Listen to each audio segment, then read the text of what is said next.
menceritakan latar belakang terbentuknya awal dari Yayasan Museum Balumbung ini itu gimana? Baik, terima kasih. Saya Irwan Radai, nama asli Irwan Kurniadi, warga desa Asbagus, Kecamatan Asbagus, Kabupaten Situbondo, yang aktif bergiat di pelestarian cagar budaya. Terbentuknya Yayasan Museum Balumbung Situbondo ini berawal dari kegiatan teman-teman pegiat sejarah yang aktif melakukan belusukan di dalam upaya melestarikan cagar budaya secara swadaya. Dan itu dilakukan sejak tahun 2012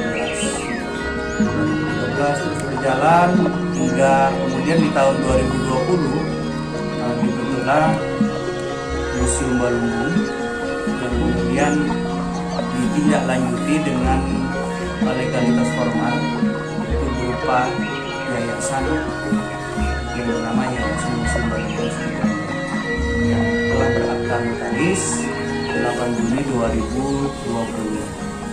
Museum Balumbung sendiri didirikan 4 April 2020.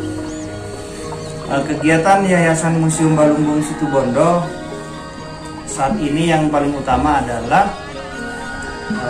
selain mendirikan museum, juga memberikan sosialisasi secara mandiri kepada masyarakat dan juga edukasi pelestarian cagar budaya kepada para pelajar dan mahasiswa.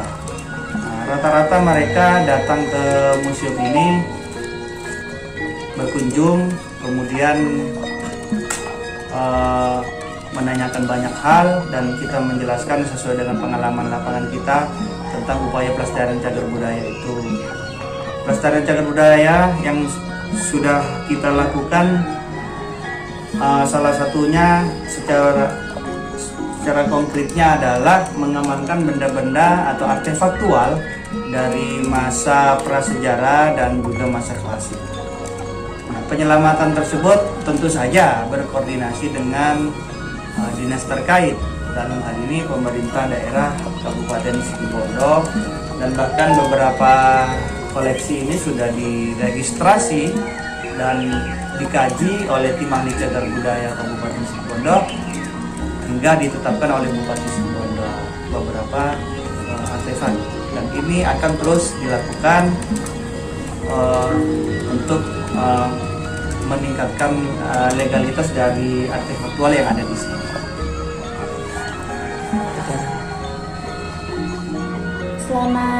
Selama kegiatan yang berlangsung, terus yang ditemukan itu dari daerah apa aja, Mas? Oh iya. Lokasi temuan ya, lokasi temuan itu pada umumnya di Kabupaten Situbondo, dari Kecamatan Banyu Putih hingga Kecamatan Banyu Putih. Tetapi tidak semua kecamatan itu ada peninggalan sejarah ya, khususnya yang disimpan di sini. Yang disimpan di sini adalah yang berasal dari lini masa prasejarah dan masa klasik Hindu-Buddha. Jadi kita membatasi lebih spesifik di dua lini masa tersebut. Contohnya dari Kecamatan Banyu Putih, dari situs Melek, kemudian dari situs Balengkuan yang juga ada di Kecamatan Banyu Putih. Ada lagi dari situs Gunung Panceng yang ada di Desa Bantal, Kecamatan Asbagus. Kemudian dari situs Rengganis yang berada di Kecamatan Sumbermalang ya. Jadi sejumlah artefak tersebut memang sebagian besar tidak utuh lagi karena keadaannya memang demikian, cenderung terbengkalai ya. Yang kita temukan di lapangan kita selamatkan, kita laporkan, dan yang awalnya itu adalah disebut ODCB atau objek diduga cagar budaya. Setelah kita laporkan kepada dinas terkait, kemudian dikaji, dan setelah dikaji barulah di tahapan selanjutnya itu adalah penetapan terhadap artefaktual yang ditemukan tersebut. Kalau untuk selama kegiatan itu kan ya Mas, itu apa ada organisasi, dan untuk hari-harinya apa ditentukan apa gimana? Oh ya, mengenai jadwal kegiatan tersebut, kita awalnya bergerak secara sporadis. Artinya tergantung kesepakatan teman-teman juga. Misalnya ada temuan, ayo kita ke lokasi tersebut. Kapan kita berangkat, ketemu di mana? Karena bukan hanya dari Kecamatan Nasebagus, tapi juga dari Kecamatan Besuki, Kecamatan Situbondo, Panarukan. Jadi teman-teman pegiat sejarah ini tersebar, khususnya yang di Kabupaten Situbondo ya. Sebenarnya juga di luar kabupaten Setapal Kuda kami pun juga punya jaringan. Jadi penjadwalan itu juga berdasarkan kesepakatan. Untuk program dari Museum Balunggung sendiri itu memang ada program jangka pendek dan menengah dan jangka panjang. Jadi program-program tersebut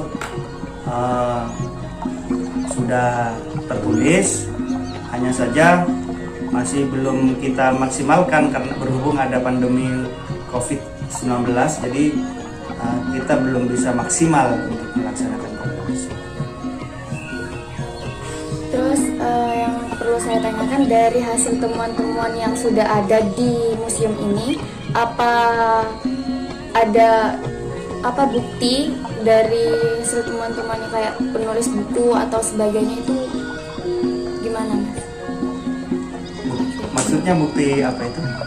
Kayak hasil temuannya apa sudah ada kayak ditulis, dikaji dengan cara rinci gitu? Oh ya, maksudnya laporannya ya, Mas.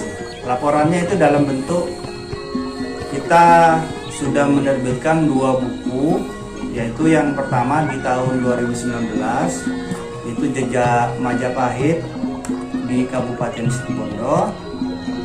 Kemudian yang kedua adalah revisi dari buku yang pertama tahun 2020, Mosaik Cagar Budaya Situbondo. Jadi 2 buku tersebut memuat data-data situs-situs yang berasal dari lini masa Majapahit, masa klasik ya, khususnya Kerajaan Majapahit. Kemudian ada juga berupa makalah ya, yang sifatnya dokumenter ya sebenarnya. Jadi apabila dibutuhkan, tentunya kita dengan sangat terbuka untuk bisa memberikan data-data tersebut, khususnya bagi para akademisi dan pembelajar. Untuk selanjutnya, ini dari hasil temuan-temuan itu apa? Kan kadang orang kan nggak tahu, oh ini temuan apa, untuk cara memberitahu ke masyarakat tertentu itu gimana Mas, untuk mengenalkan? Ya, baik. Memang tidak semua temuan ini memiliki keterangan secara detail ya. Hanya beberapa yang sudah kita tuliskan di dekat artefaktual yang dipajang di sini.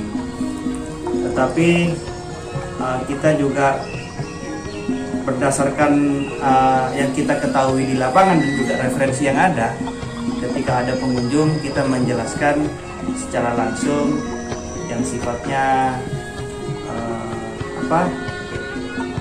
di situ bukan hanya mengisahkan bendanya, tapi juga mengisahkan pengalamannya.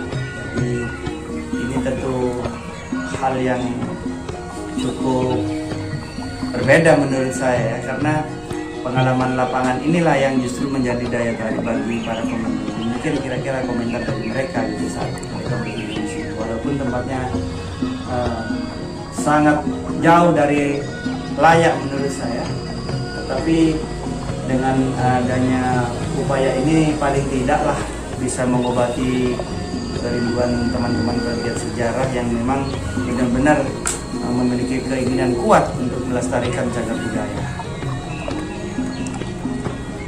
Kalau boleh tahu situs apa saja yang ada di Museum Balungbung ini, Mas? Oke, maksudnya bukan situsnya yang ada di museum, tetapi data atau artefaktual yang berasal dari situs-situs ya. Seperti dari situs Melek di Kecamatan Banyuputih, situs Balengkuan, Kecamatan Banyuputih, situs Gunung Panceng di Kecamatan Asbagus. Kemudian ada juga situs Rengganis ya dari Kecamatan Sumber Malang. Kemudian dari Kecamatan Banyuputih juga dari masa prasejarah tinggalannya juga ada di sini, berupa wadah bekal kubur yang diduga itu juga bagian dari situs kubur Tembayan ya.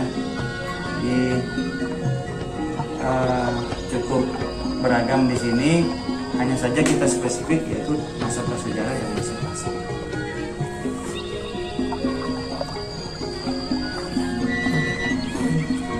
Terus cara untuk mengatur kayak organisasinya itu kan pasti ada kayak